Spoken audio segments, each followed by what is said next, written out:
23 مارچ کے دن کی پاکستانیوں کے لیے ظاہرہ ایک امپورٹنس ہے، اور اس کی ریزن یہ ہے کہ 23 مارچ وہ دن تھا 1940 میں، جب ہم نے پہلی بار برٹش رولر سے اپنی انڈیپینڈنس،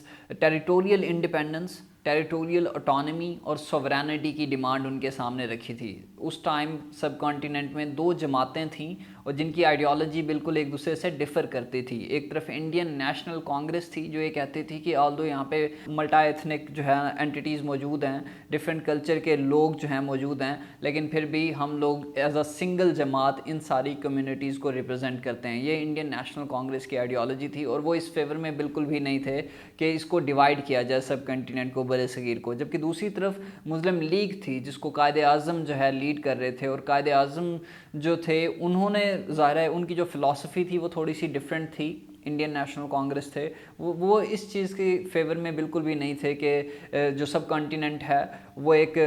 ون یونٹ کے طور پہ جو ہے نا آپریٹ کرے جب برٹشرز یہاں سے چھوڑ کے جائیں۔ وہ یہ چاہتے تھے کہ جہاں پہ مسلم کمیونٹی والے لوگ ہیں ان کو ٹیریٹوریل انڈیپینڈنس دے دی جائے، ٹیریٹوریل اٹانومی دے دی جائے، اور سوورینٹی جو ہے، یہ دو ڈیمانڈز ان کے سامنے رکھی گئیں۔ سوورینٹی کا کانسیپٹ جب ہم دیکھتے ہیں، اس کی ہسٹری دیکھتے ہیں، تو وہ ہمیں ٹریٹی آف ویسٹفیلیا میں نظر آتا ہے، جب کیتھولکس اینڈ پروٹیسٹنٹس جن کے درمیان 30 ایئرز وار ہوتی ہے، اور اس ٹائم سوورینٹی، نان انٹرونشن اور یہ والے سارے جو پرنسپلز ہیں ریاست کے، جو کہ یونائٹڈ نیشن کے چارٹر میں بھی شامل ہیں، وہ ہمارے سامنے آتے ہیں۔ اب سوورینٹی کا مطلب کیا ہوتا ہے؟ سوورینٹی کا مطلب یہ ہوتا ہے کہ انڈیپینڈنٹ ڈیسیژن میکنگ آپ کر سکو،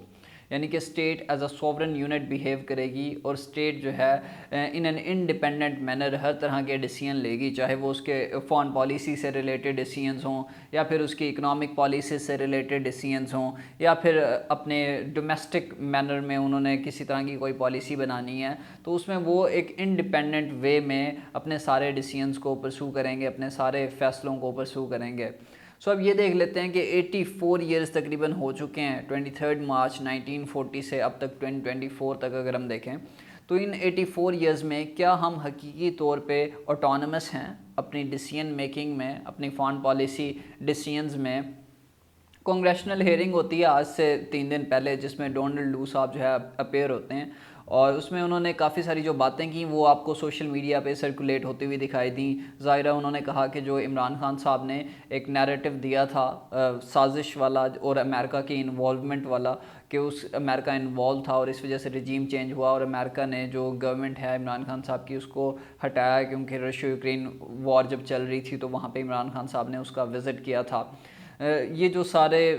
جو ایک تھیوری تھی یا پھر جو بلیم عمران خان صاحب کی طرف سے کیا گیا تھا، اس کو تو ریجیکٹ کیا، لیکن اس کے ساتھ ساتھ ایک اور پوائنٹ انہوں نے جو رائز کیا جس کو مین سٹریم میڈیا نے ایز سچ کوئی اتنی زیادہ کوریج نہیں دی، نہ ہی آپ کو یوٹیوب کے اوپر بہت کم لوگوں نے اس کے اوپر بات کی، اور وہ پوائنٹ تھا Iran Pakistan gas pipeline کے حوالے سے۔ انہوں نے واضح کہا کہ ہمارا یہ گول ہے امریکہ کا کہ آپ جو ہے Iran Pakistan gas pipeline جو پروجیکٹ ہے وہ کسی صورت کمپلیٹ نہ ہو، بیکاز امریکہ کے ایران کے ساتھ جو ٹائز ہیں وہ اچھے نہیں ہیں۔ امریکہ نے ایران کے اوپر سینکشنز جو ہیں وہ لگائی ہوئی ہیں، ان کے اوپر سینکشنز لگائی جاتی ہیں جب JCPOA joint comprehensive plan of action ایک ڈیل جو ہے نیوکلیئر ڈیل سائن کی جاتی ہے ایران کے ساتھ، اور وہ ڈیل ایونچولی جب ڈونلڈ ٹرمپ پاور میں آتے ہیں اس ڈیل کو کینسل کر دیتے ہیں۔ اس کے بعد سے اس ڈیل کو ریوائیو کرنے کی کوشش کی گئی، مگر وہ ڈیل ریوائیو نہیں ہو سکی، اور امریکہ جو ہے سینکشنز لگاتا رہا ایران کے اوپر۔ صرف اس نیوکلیئر پروگرام کے حوالے سے کنسرنز نہیں ہیں امریکہ کو اور بھی کنسرنز ہیں، چاہے مڈل ایسٹ کی وار ہو، حماس کی سپورٹ ہو، تو وہاں پہ بھی امریکہ ایران کو جو ہے اپوز کرتا ہے۔ ان کے آپس میں جو تعلقات ہیں وہ اس طرح کے ہیں، اور اس پچھلے 2 سالوں میں آپ نے ماشا امینی کی وجہ سے جو پروٹیسٹ ہوئے تو مزید ان کے درمیان جو ٹائز تھے وہ ڈیٹیریٹ ہو جاتے ہیں۔ اب ڈونلڈ لو صاحب نے کیا کہا کہ اگر یہ گیس پائپ لائن کمپلیٹ ہو جاتی ہے تو ظاہر ہے پھر انہوں نے کہا کہ ہم لوگ جو پاکستان اور امریکہ کے جو ٹائز ہیں ان کے لیے سارٹ آف سیریس کنسرن ہوگا۔ اب کیوں ہوگا؟ انہوں نے ایک سارٹ آف واضح آپ کو میسج بھیجا ہے کہ آپ نے جو ہے پرسو نہیں کرنی یہ Iran Pakistan gas pipeline. اب یہاں سے آپ اندازہ لگا لیں کہ آپ کتنے آٹونمس ہیں، کتنے سوورن ہیں اپنی ڈیسیژن میکنگ میں۔ ایک کتاب لکھی دا math of independence Zulfiqar Ali Bhutto صاحب نے، اور اس میں انہوں نے جو مین پوائنٹ تھا ان کا، کافی ساری چیزوں سے میں ڈس ایگری کرتا ہوں اس بک میں، لیکن ان میں ایک پوائنٹ جو اچھا تھا وہ یہ تھا کہ جو سپر پاورز ہوتی ہیں وہ جو ڈیولپنگ کنٹریز ہیں ان کی فارن پالیسی کو وہ شیپ کرتی ہیں، اور اپنے انٹرسٹ کو ایکوائر کرنے کے لیے وہ ہمیشہ جو ہے آپ کی فارن پالیسی کو شیپ کرتی ہیں۔ انہوں نے اس ٹائم ایگزامپلس دی ہوئی تھی کہ جب کولڈ وار کا پیک چل رہا تھا اور سیٹو اینڈ سینٹو یہ اگریمنٹس، پہلے انہوں نے انڈیا کی فارن پالیسی کو جو ہے شیپ کرنے کی، انفلوئنس کرنے کی کوشش کی، نہرو کو کنونس کرنے کی کوشش کی، لیکن جب نہرو کنونس نہیں ہوتا تو پھر کیا ہوتا ہے کہ وہ پاکستان ایونچولی وہ جو پروجیکٹ ہے اس کا پارٹ بن جاتا ہے، سوویتس کے اگینسٹ ہو جاتا ہے اور الائے بن جاتا ہے امریکہ کا۔ سو ہوتا کیا ہے کہ یہ سپر پاورز جو ہیں وہ آپ کی فارن پالیسی کو افیکٹ کرتی ہیں، اور پاکستان میں جو امریکہ ہے یا پھر باقی یورپین کنٹریز ہیں وہ پاکستان کی فارن پالیسی کو کچھ اس وجہ سے بھی زیادہ افیکٹ کرتی ہیں کیونکہ ہماری ان کے اوپر ڈیپینڈنس ہے۔ ڈیپینڈنس کس میں؟ اکنامک ڈیپینڈنس سب سے بڑا فیکٹر ہے۔ جب بھی یہاں پہ کوئی بات ہوتی ہے تو وہ لوگ اگزامپل دینا شروع ہو جاتے ہیں انڈیا کی، کہ دیکھو رشیا یوکرین وار ہوئی تو وہاں پہ انڈیا نے کیا کیا جی، انڈیا تو آئل لیتا رہا، انرجی نیڈز اپنی پوری کرتا رہا، چائنا بھی جو ہے نا انرجی نیڈز اپنی پوری کرتا رہا رشیا سے، besides of the sanctions which were launch by western powers against Russia. لیکن اب آپ لوگوں کو یہ سمجھنے کی ضرورت ہے کہ ان کی جو اکنامک مائٹ ہے وہ ان کو اس طرح کے ڈیسیژن لینے کی اجازت دیتی ہے۔ اگین بات وہیں آ جائے گی کہ beggars can not be choosers, تو بات تو ایک ہی ہے کہ اگر آپ ڈیپینڈنٹ ہیں کسی چیز کے اوپر، ٹھیک ہے، ایک چودھری کے اوپر اگر آپ ڈیپینڈنٹ ہیں اور پھر آپ یہ سوچ رہے ہیں کہ آپ نے جو ہے نا انڈیپینڈنٹ وے میں اپنے ڈیسیژنز لینے ہیں، اپنی زندگی اپنی مرضی کے مطابق جینی ہے، تو پھر ایسا نہیں ہوگا۔ اب سوال یہ ہے کہ اس ٹائم جو انہوں نے ڈونلڈ لو صاحب نے تو بات کر دی کہ آپ نے اپنی گیس پائپ لائن کا جو پروجیکٹ ہے وہ آپ نے کنٹینیو نہیں کرنا، ان کو یہ تو آئیڈیا نہیں ہے کہ ہماری انرجی نیڈز کتنی ہیں، یہاں پہ الیکٹرسٹی شارٹیج اور باقی معاملات کتنے ہیں، پیٹرول کی پرائسز کی کتنی ہائکس ہیں، ان کو تو اس چیز اب یہ دیکھنا ہے کہ اگر پاکستان جو ہے پرسو نہیں کرتا، اس ڈیل کو کمپلیٹ نہیں کرتا، تو ایران کی طرف سے بھی تو ظاہر ہے ایک ریئیکشن آئے گا، اور ایران کی طرف سے جو ریئیکشن آئے گا وہ ہے تقریباً آپ کو 18 بلین جو ہے وہ پے کرنا پڑے گا۔ اب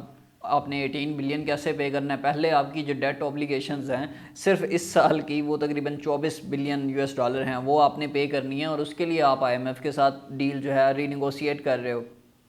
اچھا، یہاں پہ میں نے بات کی کہ اکنامک مائٹ جو ہے وہ آپ کو اس چیز کی اجازت دیتی ہے کہ آپ اپنے فارن پالیسی ڈیسیژنز جو ہیں لے سکتے ہیں، اور اکنامک مائٹ کے لیے ابھی فی الحال آپ کی اکانومی کی، معیشت کی جو حالت ہے وہ یہ ہے کہ آپ نے IMF کے پاس جانا ہے، اور جب آپ نے IMF کے پاس جانا ہو تو پھر آپ جو ہے چودھری کو آنکھیں نہیں دکھا سکتے ہو۔ یہی ریزن ہے کہ ہم لوگ بھی امریکہ کو آنکھیں نہیں دکھا سکتے۔ اچھا، یہاں پہ ایک اور بھی بڑا ایک انٹرسٹنگ پوائنٹ ہے، ایک طرف جہاں پہ وہ یہ ڈیمانڈ کر رہے تھے کہ آپ نے Iran Pakistan gas pipeline کا جو پروجیکٹ ہے اس کو کنٹینیو نہیں کرنا، وہ کمپلیٹ نہیں ہونا چاہیے، اور دوسری طرف ادھر جو IMF کا وفد تھا وہ اسلام آباد میں موجود تھا، اور ہم جو ہے اس کے ساتھ ڈیل نیگوشیٹ کر رہے تھے کہ ہمیں 1.1 بلین کی جو قسط ہے وہ ہمیں دے دی جائے، ورنہ ظاہرہ یہاں پہ مہنگائی معاملات اتنے زیادہ ڈیفیکلٹ ہو جانے تھے کہ وہ ہم سے مینیج نہیں ہونے تھے۔ IMF کے بغیر تو ہم لوگوں کی جو اکانومی ہے وہ بالکل بھی نہیں نہ چل سکتی۔ تو پھر آپ خود اندازہ لگا لیں کہ آپ کی آٹونومی جو ہے وہ کہاں پہ سٹینڈ کر رہی ہے، آپ کی سوورینٹی جو ہے وہ کہاں پہ سٹینڈ کر رہی ہے، کہ کیا 84 ایئرز گزر جانے کے بعد کیا ہم لوگ اب بھی فارن پالیسی ڈیسیژنز، اپنی ریاست کے ڈیسیژنز کو انڈیپینڈنٹ وے میں لے پا رہے ہیں یا نہیں لے پا رہے؟ اچھا، اس میں کسی کا بھی قصور نہیں ہے، اس میں امریکہ کو آپ بلیم نہیں کر سکتے، اس میں قصور ہماری اپنی مس مینجمنٹ کا ہے، یہ ہماری اپنی مس مینجمنٹ ہے، ہمارے اپنے گورننس کے ایشوز ہیں، ہماری اپنی کرپشن کے معاملات ہیں، اور ہماری اپنی انکنسسٹنٹ پالیسیز ہیں جس کی وجہ سے ہم لوگوں کے ساتھ اس طرح کا رویہ رکھا جا رہا ہے انٹرنیشنل کمیونٹی کی طرف سے اور پرٹیکولرلی سپر پاورز کی طرف سے۔